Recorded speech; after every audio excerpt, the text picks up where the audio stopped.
Anybody interested in gaming is surely familiar with the esports scene, which has grown immensely over the past 1 to 2 decades. Popular multiplayer games designed for competition like League of Legends and Counter-Strike regularly pull in millions of viewers during major tournaments. But there's another form of competitive gaming that's more niche and has taken a lot longer to build up much traction. One that allows players to bring a new level of depth and competition to almost any game, including single player games that were never originally designed for competitive play. Speedrunning. Speedrunning is simply trying to beat a game as fast as possible. Players compete to achieve the fastest completion time in a variety of different categories. A very common category that appears almost universally is any %, which has players complete the game as fast as possible with no restrictions, as long as no external cheating devices are used like GameShark or GameGenie codes. In any % speedruns, it's common to see major glitches that allow players to skip huge portions of the game, like Ocarina of Time's famous wrong warp glitch, a difficult and complicated glitch that allows players to skip from the first dungeon to the last dungeon almost immediately. Another example is the famous BLJ glitch from Super Mario 64, which allows players to clip through doors and bypass the regular requirements needed to beat the game. But other categories have different restrictions in place, stopping players from skipping through the game so recklessly, like Super Metroid's 100% category, which has players collect every item in the game to achieve 100% completion as fast as possible. Or A Link to the Past's any % no major glitches, which bans players from taking advantage of the most broken glitches in the game. In recent years, the speedrunning charity marathon GamesDoneQuick has blown up in popularity, and has brought the public eye into speedrunning. It's no doubt that many new people have become interested in speedrunning due to such events, and the amount of people in the speedrunning community has raised significantly in the past few years. Nowadays, it's easy to find speedrunners with hundreds of viewers, constantly attempting to achieve new records in front of a live audience. But anybody getting into speedrunning today will see a much different scene than what was around 10 or 20 years ago. Speedrunning might be a relatively new thing, but it's developed a very interesting history throughout the few decades it's been around. In this video, I'll share the rich history of speedrunning with you, and show you the various scandals and innovations that have occurred throughout the years. I hope this video will provide interesting information for everybody, whether you just have a passing interest in the subject, or if you're a veteran speedrunner. Welcome to Speedrunning, the documentary. I think, right? Yep. Yeah.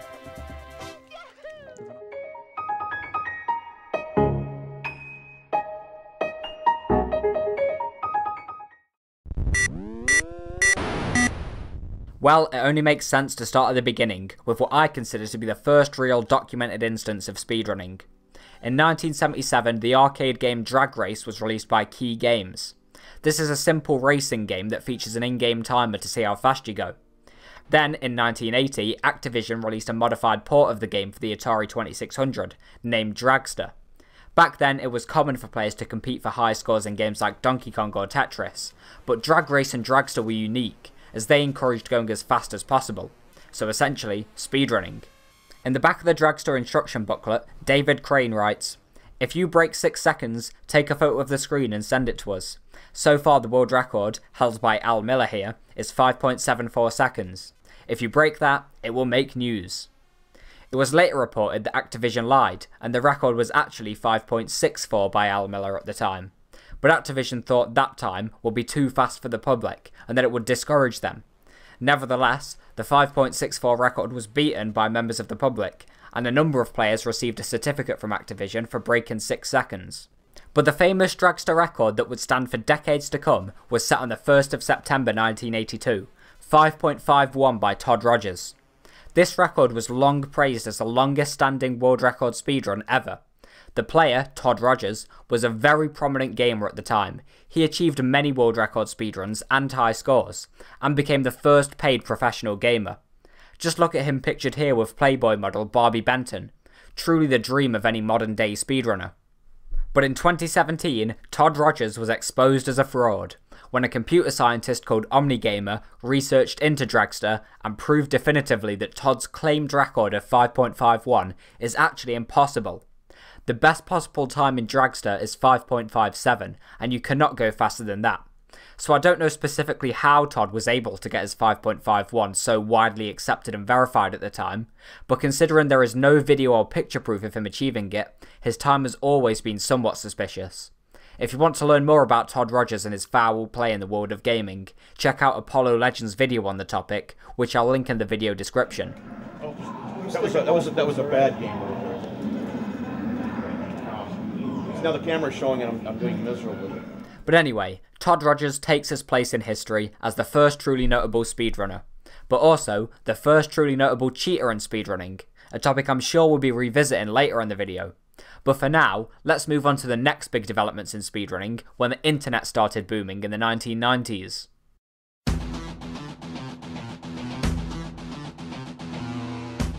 In 1993, Doom was released by id Software, who went on to release Quake in 1996. These two games would prove to be very popular amongst speedrunners in the 90s. The great thing about Doom and Quake is that they both allow players to record demo files. Demo files are files that record all of the button presses made during a playthrough, and they can be replayed back to act as a recording of the playthrough. These demo files are small, nowhere near as big as a regular video recording, and this was very useful for sharing at the time as internet bandwidth was so limited. Many websites started appearing around the web dedicated to hosting Doom and Quake demos. In 1994, Simon Widlake opened 𝐿, a website dedicated to Doom demos. This site is particularly notable because it was the first demo site specifically for speedruns. In terms of Quake, one example of an early Quake speedrunning site is Nightmare Speed Demos by Radix, which hosted speedruns played on the Nightmare difficulty mode. In June of 1997, the most famous run of the era was released, 𝐿𝐷𝐷𝐿𝐷𝐷𝐷𝐷𝐷𝐷. This is a speedrun of Quake in 19 minutes and 49 seconds. It's essentially a segmented run, meaning that the different levels were completed separately and then stitched together to create one complete demo file. This run was a collaborative effort between multiple different runners, who each completed different segments of the run. Back then, the idea of doing a full game run all in one sitting was a lot more daunting. Instead, many players preferred the idea of a segmented run, like this one, in which each individual segment can be repeated over and over again until a satisfactory time is achieved in each segment. One of the players in 𝐿𝐷𝐷𝐿𝐷𝐷𝐷𝐷, Radix, later created Speed Demos Archive in 1998, another Quake speedrunning site. Speed Demos Archive, or SDA, went on to host over 6,000 Quake speedruns, and is definitely a website we'll be revisiting later, as it became the most important speedrun website in the mid-2000s. But before then, let's discuss some other interesting developments in the 90s. Developments that take us overseas to Japan, where the Japanese speedrunning scene was kicking off. In 1992, the popular Japanese gaming magazine Famitsu began hosting a weekly gaming challenge. Players sent in videos of gaming challenges they'd completed via VHS tape, and the winners were featured in the magazine. It eventually became common for speedruns to be featured in the magazine. I was able to dig up this speedrun of Parasite Eve, featured in a 1998 edition of Famitsu, thanks to Kitsune B77 from RetroMags.com and 𝐵𝐿𝐷𝐴 for translation. This is a New Game Plus speedrun of Parasite Eve, completed in 2 hours, 8 minutes and 15 seconds on the in-game timer. RPG games like Parasite Eve or Pokemon commonly feature in-game timers, so you can see how long you've played on any particular save file. Back then, speedrunners of such games would almost always use these in-game timers to time their runs, likely because it was more intuitive and easier than setting up some form of external timer, like a stopwatch or a piece of software. But what exactly are the implications of using an in-game timer rather than an external timer? Well, firstly, in-game timers usually pause whenever some form of loading is going on, like during a transition from one room to another, whereas external timers continue running during loads. It's also common for in-game timers to stop whilst the game is paused, which means you can pause the game when your mother calls you to go to bed at 1 AM. 1 o'clock. I want it off very soon. Well, it won't be off until about another 2 hours from now, because I'm in the middle of a speed run. And then unpause later to resume, without wasting any time on the in-game timer. And here's another factor about in-game timers. If you make saves throughout a speedrun and then make a mistake, you can simply reload back to a save file, and that will also reload your in-game timer back to what it was at the time of the save. This allows you to replay areas of the game over and over again without losing any overall time on the in-game timer. Speedruns like this, timed with an in-game timer, were commonly referred to as time attack or TA speedruns. But if you've spent much time around the speedrun community recently, you'll know that this method of speedrunning is far less common now, and instead, real-time attack, or RTA, is much more common these days. RTA is a method of speedrunning in which runs are timed with real time, usually using an external timer like a stopwatch or a piece of software, meaning there are no timing pauses throughout the whole run. Whilst RTA is by far the most common method of speedrunning these days, it is not so common in the speedrunning scene of PC games. This is because modern speedrun timing software, like LiveSplit, can detect when a load occurs in a PC game, and then automatically pause the timer during the load screen. This makes for a fairer competitive environment, as it removes any extraneous loading time differences that could be caused by one player having a faster PC than another. But as I said, this is isolated to the PC speedrun scene, and in terms of console speedrunning, RTA is by far the most common timing method these days. But even though RTA was not so common back in the 90s and the early 2000s, the term did originate back then, and in Japan, specifically at the University of Tokyo. In 1999, 𝐷Q-Maniac started a group of speedrunners at the university, called the Extreme Game Research Group. This group primarily played RPG games like Dragon Quest, and researched into these games to find the best strategies. They then created comic books to document their strategies and speedrun times. In fact, they even performed speedruns at live events, like the University of Tokyo's yearly May Festival. During these live events, they timed their speedruns with real time, and coined the phrase real-time attack to describe these runs. In fact, this group is still active today. In 2001, the group opened a site on the internet to spread their work further, called the Dragon Quest IV Extreme Research Database, documenting Dragon Quest IV strategies and speedruns. It was also in 2001 that ultimagarden.net was opened, another Japanese speedrun site which would be a main hub for Japanese speedruns for years to come. This website features many speedruns from various players and in 3 different categories: low-level clear, time attack, and real-time attack. Low-level clear, as I haven't mentioned it yet, refers to speedruns of an RPG game in which you refrain from leveling up as much as possible. Back when Ultima Garden was active, online video sharing was still in its infancy and not widely adopted, so the speedruns on this site don't feature video recordings. Instead, many players would write a detailed report about their speedrun for documentation, and this site also documented some of the runs featured in Famitsu, like this TA run of Dragon Quest Monsters in 8 hours and 21 minutes on the in-game timer. But that's enough about Japan for now. Let's go back to the West and talk about some of the Western speedrun communities of the early 2000s, starting with the Elite.net. The Elite.net was opened in 2002 by Derek Clark to host rankings for GoldenEye and Perfect Dark speedruns, 2 popular shooters on the Nintendo 64. Both of these games feature an in-game timer for each individual level, encouraging players to aim for the fastest completion times in each level. Every member on the Elite.net is given a times page, in which they can fill in their best times on each level and difficulty mode. In addition, a point system was developed. Each player is given points for all of their individual level speedruns, and these are combined to create an overall point score. This point system is unique to the Elite.net. It successfully encouraged competition and is still actively in use today, with Rayan Isran currently being number 1 in overall points. Over the years, each GoldenEye level has amassed a detailed speedrun history, and if you want to learn more about the history of any particular level, definitely check out 𝐻𝐿𝐼𝐽𝐻𝐿 Speed Lore series, which unravels the story of each GoldenEye level, showing how the records were slowly optimised over the years. Oh my fucking god, are you kidding me? Are you fucking serious right now? Oh, this is just fucking maniacal. This is just maniacal.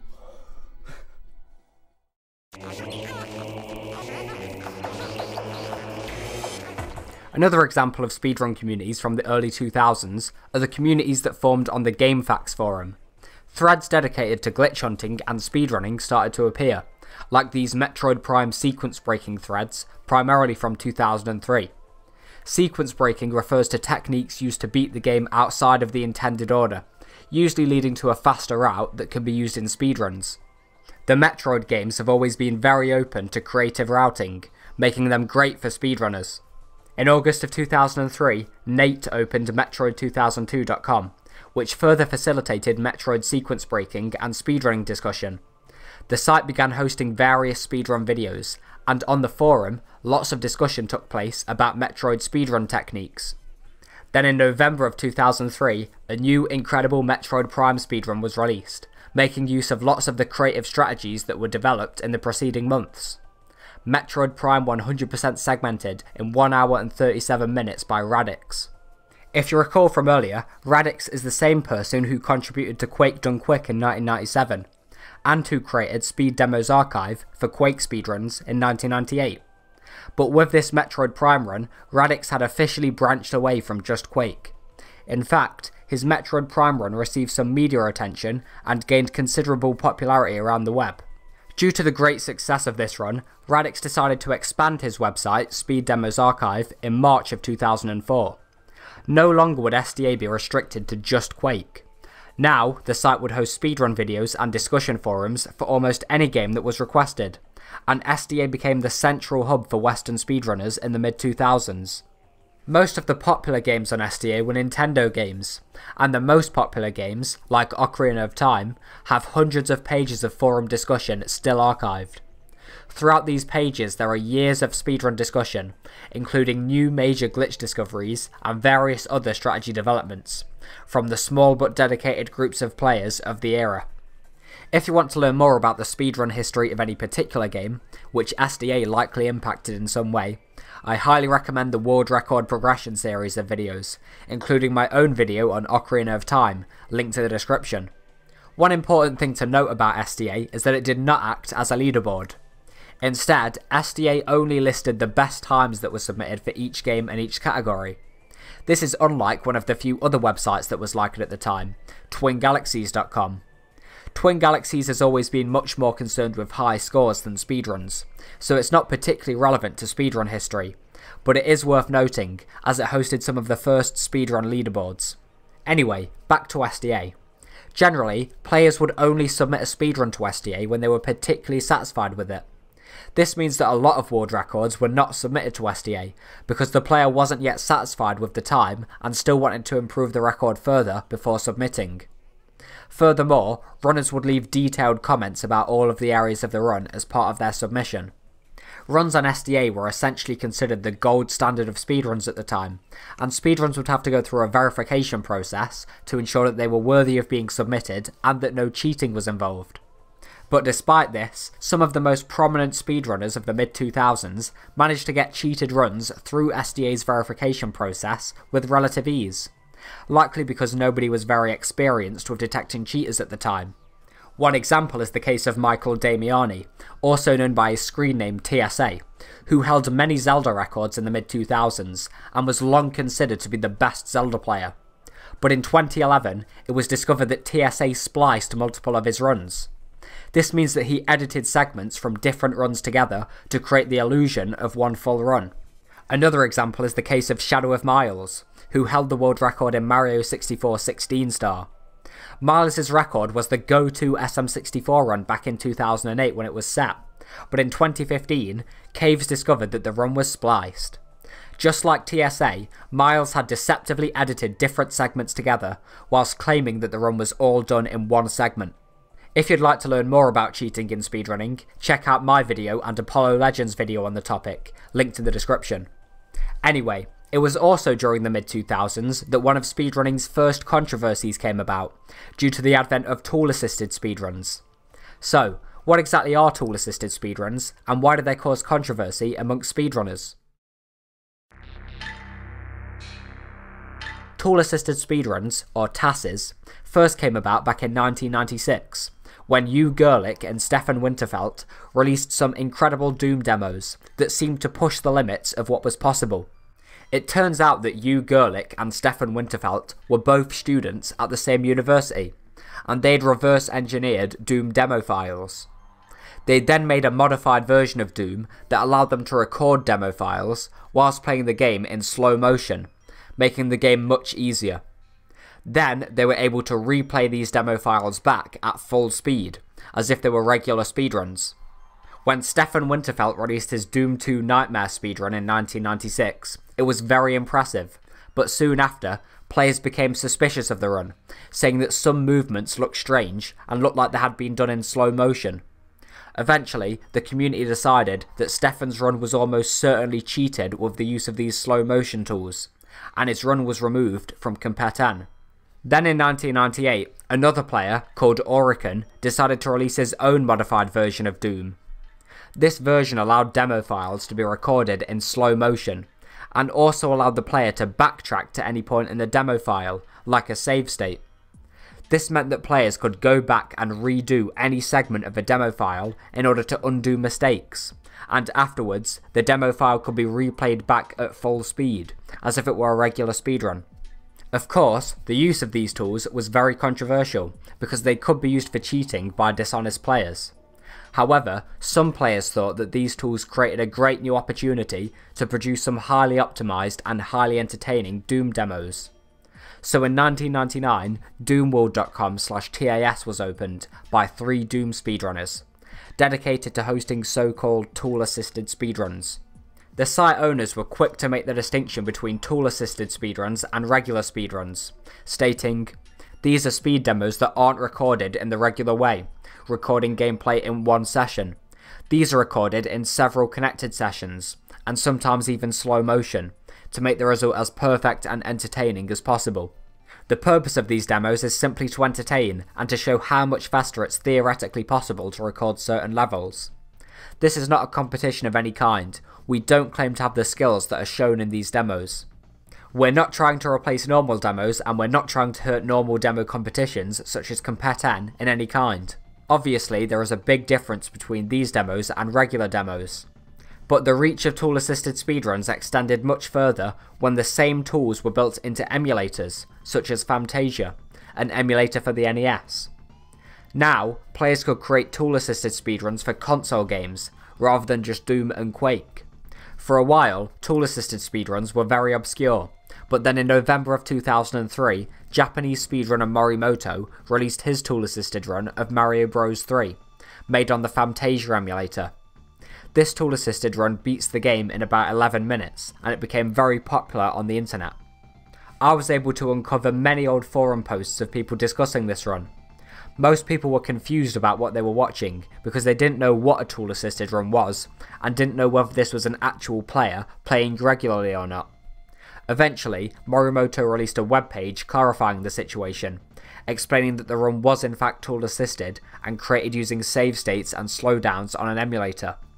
Many people felt disappointed by this and felt like they had been tricked.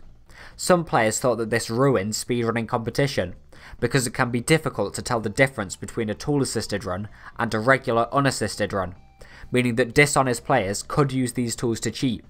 The controversy only spread further as more TAS runs were released, such as Spazaffa's Mario 64 16-star TAS in 16 minutes and 27 seconds, released in 2005.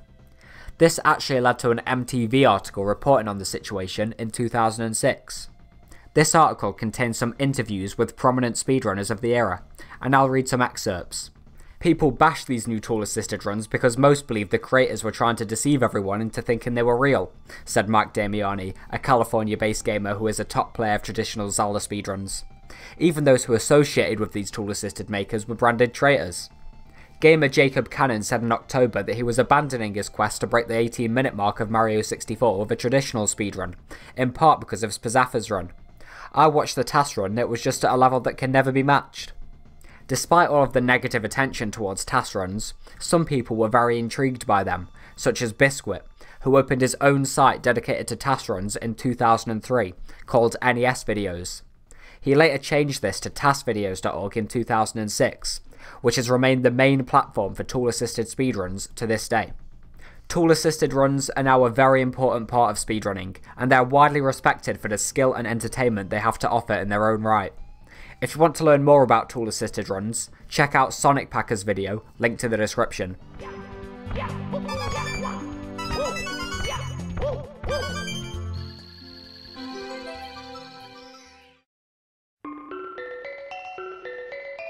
It was also around this time, in 2006, that some Japanese runners had begun live streaming their speedrun attempts through Peercast. Peercast is a peer-to-peer broadcasting service that allows you to set up live broadcasts with very low bandwidth requirements. In fact, Peercast is still being used today by some Japanese runners, but because the service isn't as professional or user-friendly as modern live streaming platforms, it's never been too popular. But in December of 2006, the Japanese live streaming site 𝐿𝐼𝐼𝐿 was opened, and then in 2007, the American live streaming site Ustream was opened, which were both adopted by some speedrunners. It's no surprise that live streaming became very popular amongst speedrunners. After all, sitting alone in a bedroom resetting a game over and over can get very frustrating, but live streaming brings in a social aspect that can make it more enjoyable. Around this time, Japanese runners started creating more of their own web pages for speedruns, like the SM64 leaderboards at @wiki.jp. But the Japanese community was still quite split off from the Western community of speedrunners, who were mainly hanging around at Speed Demos Archive. However, in around 2009, Speed Demos Archive started to experience some issues. At this point, SDA was home to many speedrunning subcommunities across all of the different games on the website, but only the few moderators at SDA were the ones setting all of the rules across all of the games. One example of a rule that SDA commonly implemented is the banning of save warping. Save warping is a technique used in games like Ocarina of Time, and it occurs when you save and reload the game.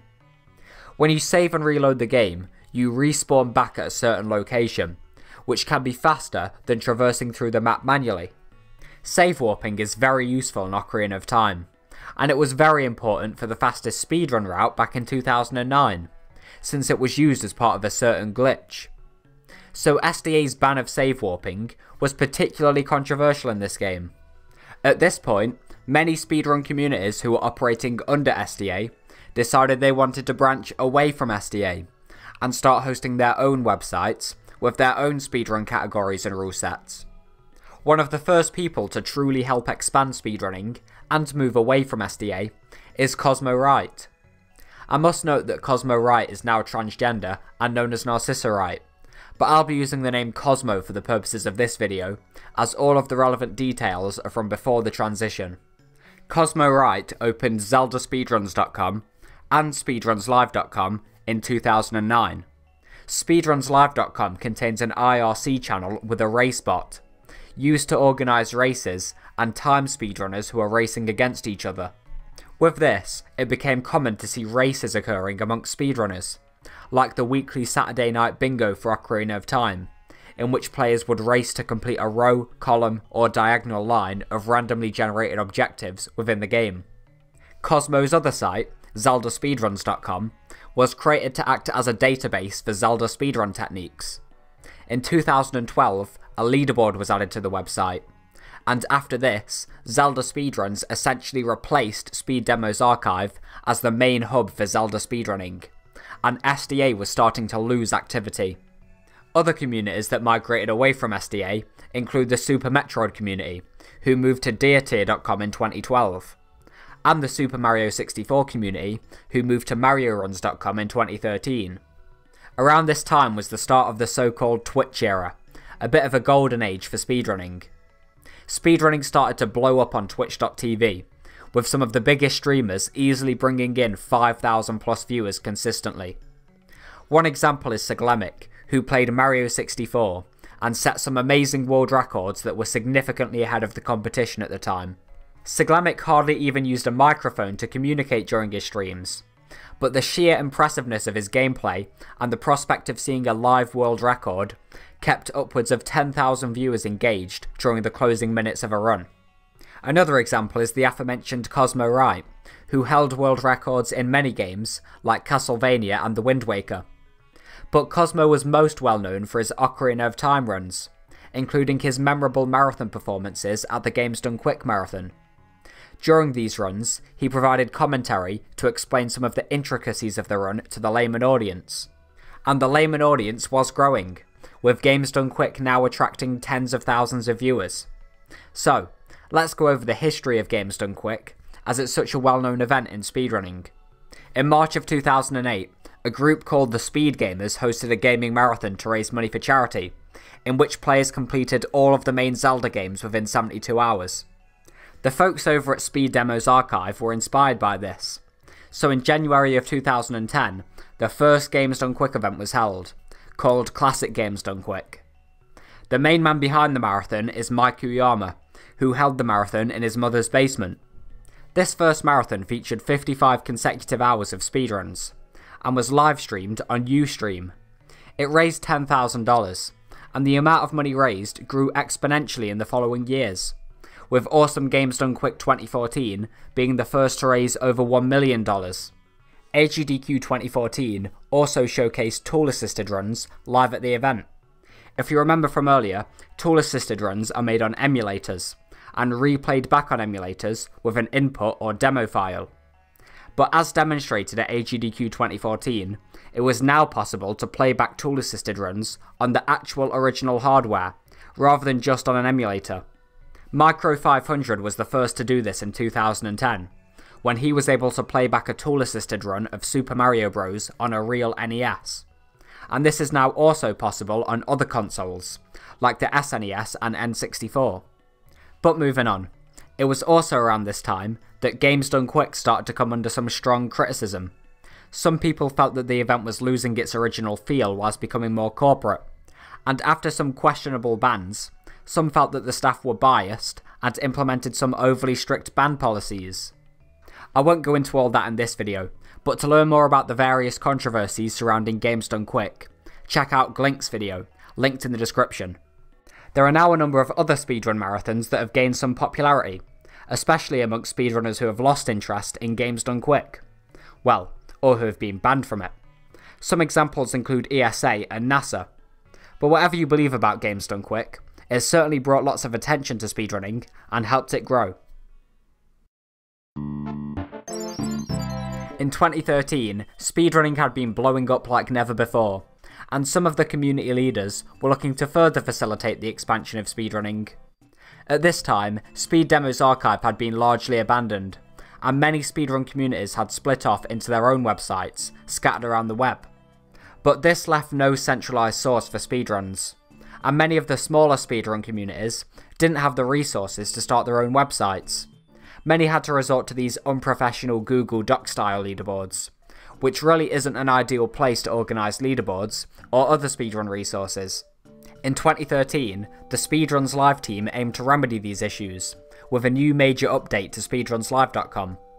They planned to create a new centralised platform for speedruns, with leaderboards for a huge variety of games. The platform aimed to be much more modern than SDA, with more functionality. In addition, they planned to give much more power to each individual game's community over the rules for their games.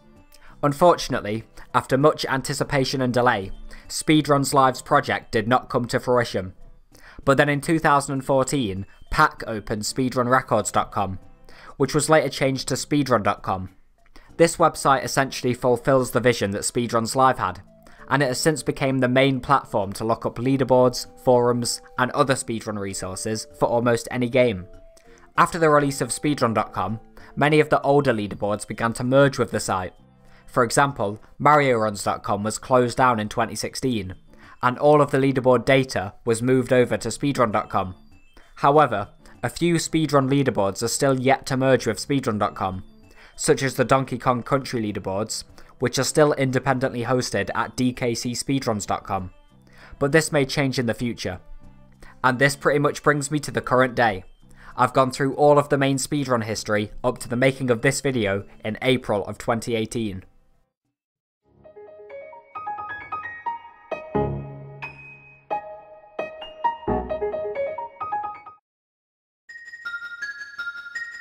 Let's end off with some modern issues in speedrunning.